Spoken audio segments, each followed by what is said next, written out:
All right, everyone. Well, welcome back. And this morning we are very luckily joined by Sean Gauci. So, Sean, thank you so much for joining us today, man.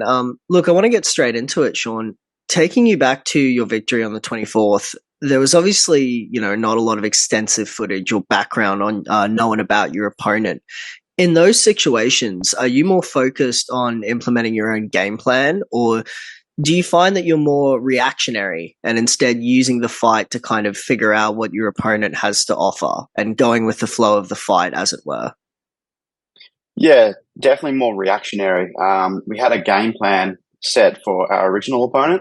We had Cody Haddon to begin with, which was a really fun fight, and we had a specific game plan tailored to his style.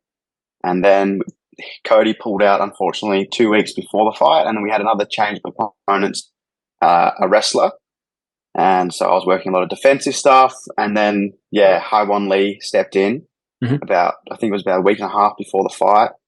And it was just totally off feel in the fight. I saw one of his fights and I knew he could throw bombs and he had big hands, big power in his hands. But other than that, I didn't know what his wrestling was like. I knew he was I think a Taekwondo black belt. So I knew he'd have hard kicks and fast kicks. But other than that, it was just all feel in the fight. And I knew if I just kind of imposed my wrestling and made him tired through the arms and through the legs, I wasn't going to be in much danger on the feet. And that was kind of the game plan going into the fight. Definitely. Sean, look, man, I sort of want to know something, obviously being the HEX Bantamweight champion, 8-1, and I think it's pretty crazy that you made your pro debut nearly a decade ago, considering you're only 27 this year. Like that's pretty nuts. But, you've been in the game for a long time. You've got to win over a guy like Steven Erceg, who has just signed to the UFC. How does it sort of feel knowing that you're now knocking on that same door and you're sort of closing in on a shot at a big time promotion? It feels right, to be honest. I've put in a lot of work, as you should. 10 years in, I've put in a lot of work. It's been a long time, and I've had wins and competitive fights against really good guys in Australia, like Steve, and even when I was a bit younger, I had a fight against Tim Moore, who fought on the international scene as well, and it was a competitive fight. So I've always known that I've been at that level. I've gone to train overseas a few times and sparred with a few of the guys over there. So I've always felt my level. I know what level I'm on, and now it's just kind of coming to fruition. I think I'm knocking on the door, but I think I'm also just ready. Ready for that next step. Yeah, definitely. For sure. So, Sean, HEX have really stood out as one of the premier organizations in Melbourne. Do you think that fighting out of an organization that is so professionally run with a high level of production and, of course, a roster of high-level fighters, do you think that's going to help prepare you for when you inevitably, hopefully, make the jump to one of the major international organizations? Yeah, like I can't speak highly enough of HEX, to be honest. Especially as of late, the last 2 times I've fought on HEX, it's just been really, really easy, smooth sailing, and they've looked after all the fighters, which is awesome.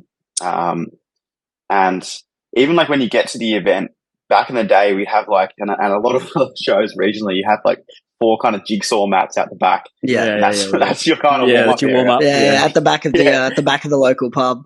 Yeah, and it just feels weird. Like, doesn't feel like serious, with HEX, they have like a proper warm-up mat with the HEX logo. You got your own lockers, you've got your Gatorade and your water backstage, and your my therapist if you need it. It's just like properly run and professional, and like you said, even like the production, like when you walk out, they got the lights going and everything, and the last 2 times I fought on it, it's felt like an international show, not really like a regional kind of show. You just fight on the weekend and go at it. Definitely. Yeah, definitely. Sean, we've seen a lot more athletes, a lot of athletes these days have a lot more opportunity than there were in the early days. With organizations, so to speak, not just the UFC nowadays. You've got guys like PFL, Bellator, and mainly one championship. For you, is there anywhere specific that your goal is set to getting on, or has that not really crossed your mind yet? No, the UFC is where I want to go to. Yep. That's always been my dream ever since I was, a young kid when I first started. Yep. So that's kind of at the front. That's always going to be the front runner. But, like you said, there are more opportunities these days, and you got to make a living. And of course. if the money's right, definitely those other promotions, they're really good too. And it's just about like, if you could make a living doing what you're doing, that's amazing. It's not really about, for me, it's never really been about like fame or anything like that. I don't care about that. UFC has just been like where the best fighters are. That's what interests me. And I think that's more widespread now in PFL, One Championship and stuff. So yeah, definitely. Yeah, that UFC is the front runner, but they're not too far behind. So yeah, for sure. So look, Sean, coming up to about a year ago now, you sort of posted about your battle with ulcerative colitis, and and while physically, obviously that must have been just a debilitating illness, not only to train but to also compete with. I wanted to sort of know if you could walk me through sort of the mental side of it, as I'm sure there would have been times mentally where maybe you thought this could spell the end for your time as a competitor in the sport. If you did experience those moments, can you walk me through sort of how you had to mentally reorientate yourself in order to get back on track and stay the course in the sport? Yeah, wow, it was definitely a massive whirlwind, to be honest. I got diagnosed like after my fight, September 2019 against Angel Oliveras, and I had some symptoms during the camp, and then it got really bad in December. And at first, I was actually at Box Hill Hospital, a public hospital in Melbourne. Wow. And some of the doctors were throwing around, just like, oh yeah, it's probably not a good idea to fight again, all this sort of stuff. We don't know, blah blah blah. And it was a lot thrown at me really quickly. It was really overwhelming mentally, because obviously I just come off a big win. I was 6-1 at that stage, and I had a lot of momentum behind me. So I was really, really gutting, man, to be honest. Like at first I was really disappointed. And yeah, I thought that this is potentially the end. I tried to search for athletes that had ulcerative colitis, and you Google these things, and I think only the worst case scenarios get onto Google. So I was looking through Google and I was like, oh dear, this is not good. So hearing about athletes who have had major surgeries and never been the same since. So I kind of went into a little bit of a hole, and like I was really sick anyway, so I couldn't really do much about it. And then I just chose to surround myself with the best doctors that I could and the best people that could help me get through it. And I met this doctor called Dr. Chris Schneider, and he was like the first doctor to be like, hear me out properly and be like, and also understand the level I'm at. When you're a regional fighter and you're trying to tell someone you're a professional fighter, they're like, oh, but you're not in the UFC, so you're professional. You know what I'm saying? So he understood that, and he knew how much I was training, how hard I was training, and he was just the first one to tell me, yeah, you can still do this. We'll find a way. And yeah, that was a big turning point for me, and that was at the end of 2021. And yeah, came back to fight in 2022. And now my mindset with it is like, I know that at any time this sport can be taken away from me.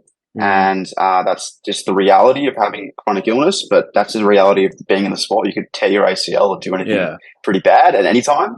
So my mentality is I got to just like give it everything that I have when I'm healthy, and take it as far as I can. But at the moment, man, like we've been managing it really, really well. It has its tough days and whatnot, but I manage it really well, and part of that is just managing the mental side and just accepting. If you don't accept what's happened, it's going to be very hard to move forward. And that was what was going on early. I wasn't accepting it, and I was just kind of stuck in the mud. But now I've accepted that I've got it. I manage it really well. I'm strict with my diet. I'm strict with my stress tolerance, and strict with my training as well. So I'm pretty damn good at managing it now. That's fantastic. Sean, look, man, obviously you mentioned the illness and stuff, and know that everything's going back on track now. And I know you had one fight last year, first fight this year in February. And like you said, you want to be, putting as much effort in as you can while you're healthy. So how active are you looking to be this year? And you know what I mean? What's kind of the outlook of this year? Because you've got the title, the win back in February. So what does the rest of this year look like for you, activity wise? I want to fight again this year for sure.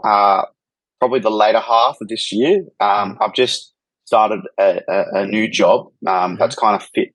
The reason I've started this job is because it fits in with my training. Yep. My